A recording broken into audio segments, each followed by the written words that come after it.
Բարև ձեզ, Արևմտյան Հայաստանի հեռուստաընկերության հերթական լուրերն են։ Արևմտյան Հայաստանի հարցը մորցված իրականություն, թե արդի քաղաքական մարտահրավեր, Արմենակ Աբրահամյան։ Western Armenia շաբաթաթերթի 82-րդ թիվը լույս տեսած է։ Ցեղասպանության հուշահամալիրի հուշաբադումը ամփոփեցավ Ռաֆայել Լեմկինի գերեզմանեն բերված հողով։ Հայկական բանակի հագահարվածը Գարսի մեջ, Քանցասար քարացած հոգի։ Մուսալերցիներու հայկական լեգիոնը Գիլիկիո մեջ 1919-ին, հբար դեմ իմ անցյալով, իսկ ներկայով Մհեր Հարությունյան, միանալ Արցախի քաղաքապարին շուրջ եւ Արցախի հարցը դարձնել համահայկական օրագարկ, արցախցիները կպատրաստվին մեծ հանրահավաքի։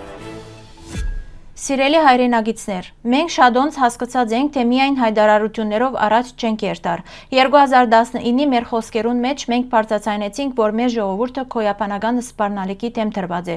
Ժողովուրդը, որ ապրած է իր իսկ հողերուն վրա, այսօր զրկված է իր հողեն, իր հայրենիքեն։ Մեր ժողովուրդը իր հայրենիքին մեջ չէ, իսկ առանց ժողովրդի հայրենիք գոյություն չունի։ Նույն այդ տարիներուն մենք հրաբարակավ ասած ենք, թե իրականության մեջ բաժնված է Միացյալ Հայաստանը։ Արհեստական գործընթացներով Արցախը հանձնեցին Ադրբեջանին առանց ժողովրդի կամքին, առանց պատմական արդարության։ Մենք, իբրև Արևմտյան Հայաստանի Հանրապետություն, երբեք չենք ընդունած այդ քաղաքականությունը։ Չենք ընդունած եւ չենք կրնար ընդունել, որովհետեւ այդ քաղաքականություն չէ, այլ բարդատրանք, ուղեկցված ցեղասպանությամբ, բռնակախտով եւ մշակութային գորուստով։ Այսօր գրգին որոշած են վաճառել մեր մշակույթը Արևմտյան Հայաստանի հողերուն վրա իբրև հայկական խանութներ, հուշանվերներ եւ ցուցադրություններ, բայց այդ բոլորը ուրիշներու դարածներուն մեջ, ուրիշներու անուններով։ Մինչդեռ այդ հողերուն միակ իրական դերը մենք ենք, եւ այս հարցը ոչ միայն անցյալի, այլ մեր օրերու քաղաքականության հարց է։ Ադրբեջանը կորցակից է այս մոռացության մեջ։ Արևմտյան Հայաստանի անունը չեն արտասաներ, որովհետև այդ կխանգարե իրենց խեղաթյուրված իրականության։ Մինչդեռ մենք բարդավոր ենք հիշեցնել, Արևմտյան Հայաստանը ջանցված պետություն մնե, իսկ Արևմտյան Հայաստանի հայությունը ցեղասպանութենեն բրգված ժողովուրդը միջազգայինորեն ջանցված իրավունքներով։ Այո, աշխարհի մեջ շատեր ընտրեցին մոռնալ իբր խաղերու եւ իբր համագործակցություններու անունով, բայց մեր պատմությունը մորցվելիք չէ։ Մենք չենք կրնար հրաժարիլ մեր մշակույթեն, մեր պատմութենեն, մեր իրավունքներեն։ Մեր պայքարը կշարունակվի։ Այսօր եւս կան մարդիկ, որոնք կփորձեն ներկայացնել խեղաթյուրված իրականությունը իբր արժեք։ Բայց մենք ունենք մեկ ճշմարտություն։ Արևմտյան Հայաստանը մեզ մեջ է խլված։ Մենք ունենք վերադարձի իրավունք, բահանջի իրավունք, աբակայի իրավունք։ Western Armenia շաբաթաթերթի 83-րդ թիվը լույս տեսավ։ Շաբիգին պատկերված է Մարաշցի հայորդի Հովանես Գերեջյանը, որ կհիշվի որպես հայ որբերու փրկիչ։ Օսմանյան գայսրության ցեղասպան քաղաքականության պայմաններուն մեջ անոր խիզախ գործունեությունը հազարավոր հայ մանուկներու համար դարձավ փրկության շող։ Շաբաթաթերթի հայերեն, ֆրանսերեն, թրքերեն եւ անգլերեն տարբերակները հասանելի են գայքեչի մեջ նշված հղումով։ Հունիսի 24-ին հայրու ցեղասպանության հուշահամալիրին մոտ տեղի ունեցավ հանդիսավոր արարողություն, նվիրված ցեղասպանության եզրույթի հեղինակ միջազգային իրավունքի ականավոր ներկայացուցիչ Ռաֆայել Լեմկինի ծննդյան 125-ամյակին։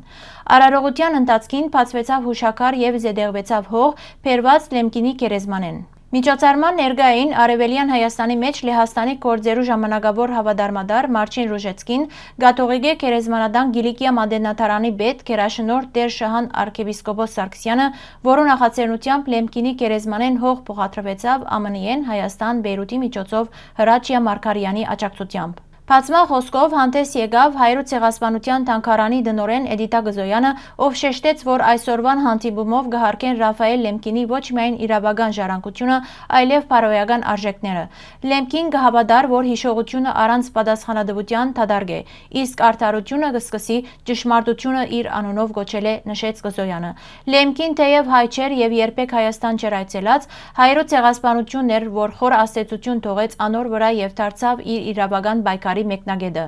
Հուշաքարի բացումենի հետ Թանկարանի խորհրդաժողովներու սրահին մեջ ելույթ ունեցան Թանկարանի ինստիտուտի գիտաշխատող, բանասիրական գիտություններու տեխնացու Նարեկ Պողոսյան, Ռաֆայել Լեմկինը եւ հայրու ցեղասպանությունը նյութով եւ լե հետազոտող, ռազմական լրագրող Վիտոլ Տրեպետովիչը Լեմկինի ժառանգությունը եւ անոր արդիականությունը ժամանակակից աշխարհին մեջ նյութով։ Միջոցառման ավարտին Էդիտա Գզոյանը Ռաֆայել Լեմկինի հուշամեդալով պատվեց Նարեկ Պողոսյանը եւ Վիտոլ Տրեպետովիչը, իսկ Գերաշնորհ Տեր Շահան arczepiskopos Սարգսյանին Լեմկինի գերեզմանեն հող փոխադրելու նախաձեռնության համար շնորհվեցավ պաշտոնական շնորհակալագիր։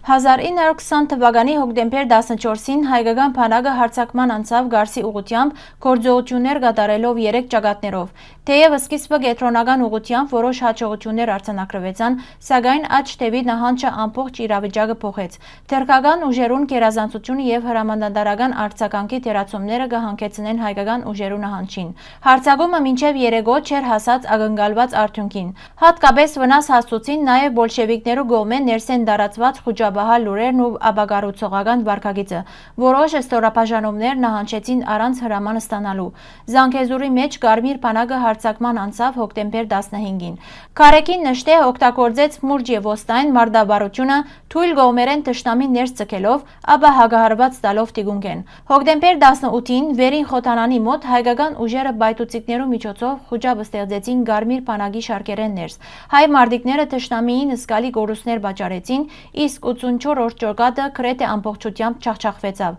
Հոկտեմբեր 20-ին Դավիթ Անանունը եւ Աշոտ Մելիք-Հովսեփյանը ելույթ ունեցան խորհրդարանին մեջ հերկելու համար բոլշևիկներու կողմէ տարածված կեղծ լուրերը Ղարաբաղի հարցին վերաբերյալ։ Դավիթ Անանուն ընդգծեց, թե Ղարաբաղը միշտ ալ գապ ունեցած է Հայաստանի հետ եւ ոչ թե Անդրկովկասի ուրիշ երկիրներու։ Աշոտ Մելիք-Հովսեփյան շեշտեց, թե բոլշևիկները շահարկած են Ղարաբաղի հարցը եւ ընդգծեց, թե Ղարաբաղը կմնա հայկական ազատագրական պայքարի գլխավոր նպատակներեն մեկը։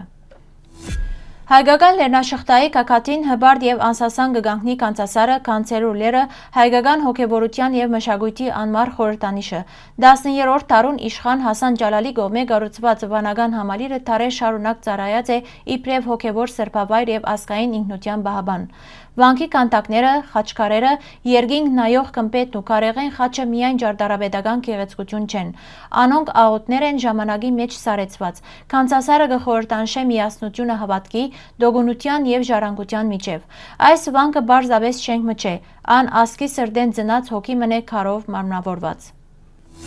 1919 թվականին Կիլիկիո հարավը կազմվեցավ բացառիկ ռազմական միավորումը մուսալերցիներու հայկական լեգիոնը։ Օսմանյան գոդորացներեն փրկված եւ Արդուրի ու Սուրյո մեջ վերապնակված մուսալերցի հայերը անգամը եւս զենք արին այս անգամ հայրենի հողը ազատագրելու եւ ֆրանսիական դաշնակցությամբ Կիլիկիո պաշտպանության մասնակցելու համար։ Այս լեգիոնը վերածված էր ոչ միայն ռազմական ուժի, այլ ազգապահպանության մարմնացումի։ Մուսալերցի մարտիկներու խիզախությունը եւ գազագերբվածությունը ոգեշնչեցին Կիլիկիո ամբողջ հայությունը։ Անոնց պայքարը Կիլիկիո մեջ դարձավ 1915-ի հերոսամարտի շարունակությունը։ Այս անգամ նոր հողի վրա, նոր պայմաններու տակ, բայց նույն ազգային ոգիով։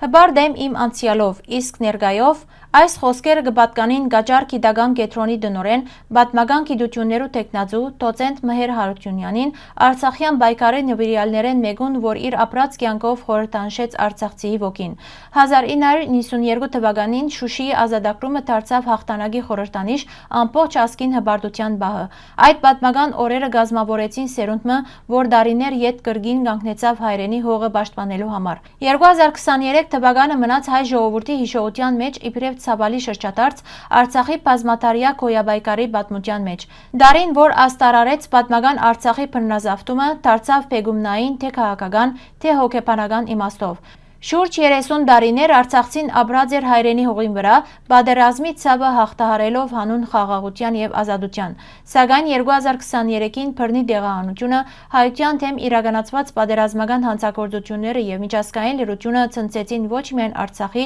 այլ ամբողջ հայության գիտակցությունը։ Արցախը հայատապվեցավ, գյուղերն ու քաղաքները դադարեցան, իսկ հազարավոր ընտանիքներ գործընծուցին իրենց տունը եւ անցյալը։ 2023-ը չի ճնճեր անցյալի հաղթանակները, այլ կդարձնե այդ հիշողությունը ավելի սուր եւ բահանջկոտ։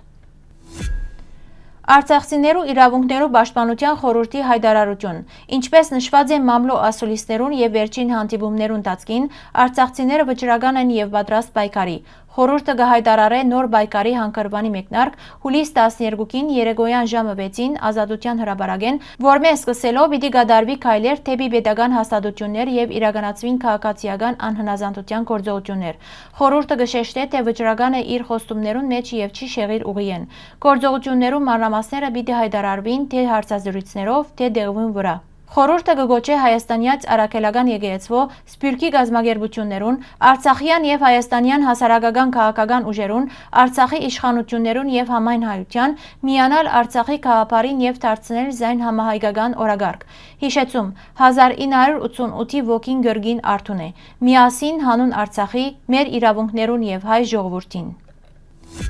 Հարգելի հայրենագիտներ, այսօրվան համար այսքան էինք նախադեсած։ Շնորհակալություն ձեր ուշադրության համար։ Լավ մնացեք։